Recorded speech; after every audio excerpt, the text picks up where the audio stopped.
Thank you.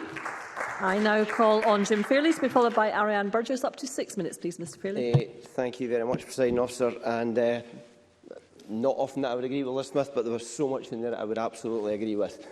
So I'm going to take in a wee history lesson of my involvement with this whole debate, Presiding Officer. In 1995, the Aberdeen Evening Express reported on a chip shop in Stonehaven selling Mars bars deep-fried in batter during the school holidays, specially targeted at children. It was a novelty story. It was picked up by the press across the country and around the world. It was described in one newspaper as Scotland's craziest takeaway, but it became synonymous with obesity, ill health and a high-fat diet, doing nothing to enhance the already poor reputation for Scotland's appreciation of and relationship with food. The irony is that Scotland's larder, as we've already talked about, is world-renowned and has been for generations.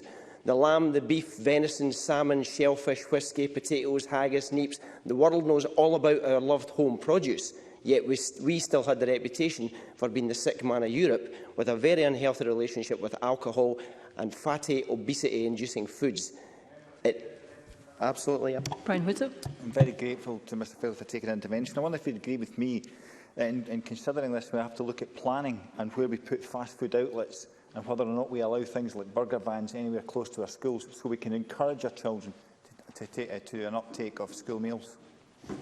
Absolutely. It was something I called for when I was on the outside of this chamber, so I completely agree with that. It didn't add up, and someone had to take an initiative to change the attitude that we had and the obesity challenges that we had. Hungry for Success as a national nutritional standards programme for schools was launched in 2003 in a bid to tackle the highest level of obesity in Europe, and that was a significant step forward. Then came Schools Health Promotion and the Nutrition Scotland Act of 2007. And it remains the overarching legislation around food provision and a whole-school approach to promoting health and well-being.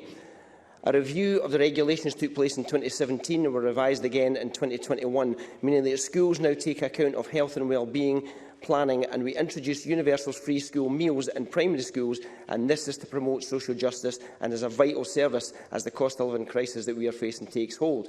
Now, I've spoken before of my experience working with Perth High School to help them develop as a health promoting school, and the programme we set up giving young people access to and participation in whole food chain processes, from growing to preparing to cooking and then selling. What those young people got out of that was life skills and an introduction to vibrant, exciting industry with the possibility of developing a career for themselves.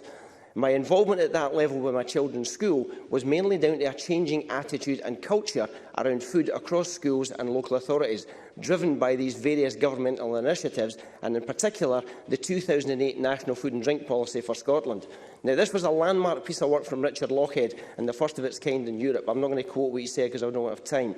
In 2009, Robin Gourley chaired the National Food and Drink Policy's Public Sector Working Group, aimed at creating new opportunities for food and drink SMEs and better public procurement by the public sector organisations.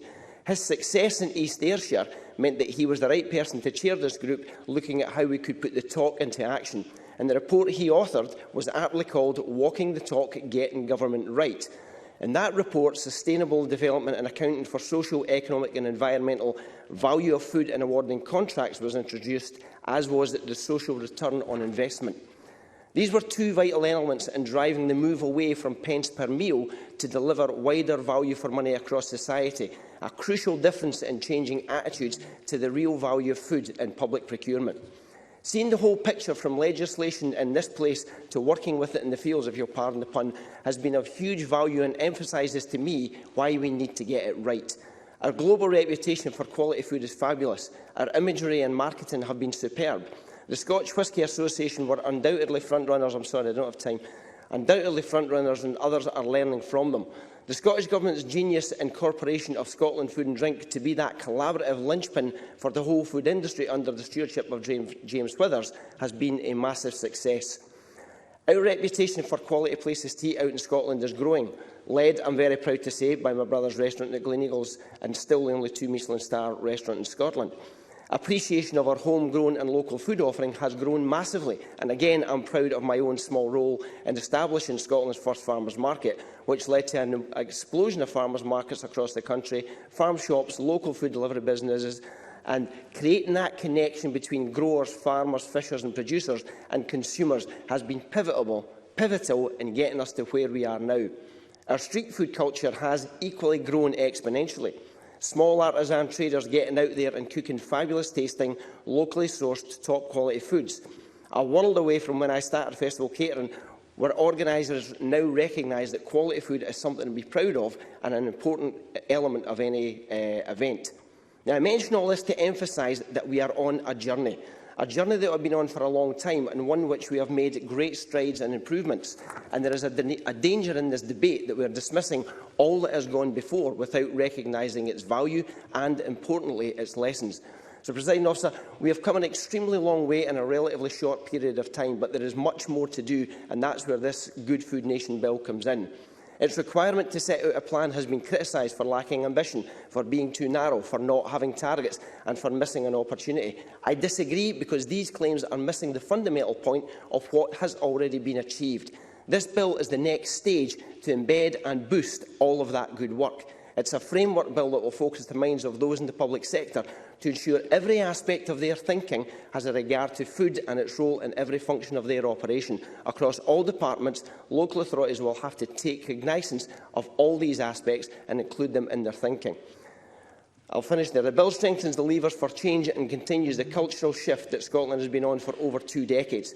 When we look back in 5 years' time, we will be able to measure success by improved health, economic development and the cultural shifts we witness in everyday life, and how much closer we are to being a good food nation. Thank you, Mr. Fairlie.